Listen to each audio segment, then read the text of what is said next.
Welcome to the banker lamp. Please enjoy the video. In this video, I will explain how to replace a thermostat.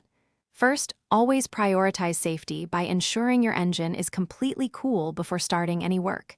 You will need a new thermostat, a fresh gasket, and some coolant.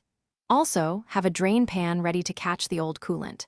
This process typically takes about 1 to 2 hours, depending on your experience level and the vehicle's condition. Let's get started with the initial steps. Now, let's drain the coolant. Position your drain pan beneath the radiator's petcock valve, usually found on the lower passenger side. Open the valve and remove the radiator cap to facilitate faster draining. You'll need to drain about 2 to 3 gallons. Next, disconnect the air intake tube and any sensors that might obstruct your view. This provides clear access to the thermostat housing, which is typically secured by 2 8mm bolts. With the coolant drained, carefully remove the thermostat housing.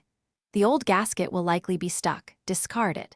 Gently pry out the old thermostat, paying close attention to its orientation. It's crucial to clean both mating surfaces thoroughly to prevent future leaks. Use a wire brush or sandpaper for this.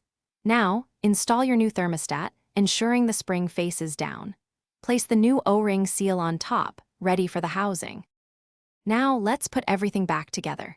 Reinstall the thermostat housing, tightening the bolts to 89 inch-pounds. Reconnect all hoses, sensors, and the air intake tube. Refill your cooling system with the appropriate coolant mixture.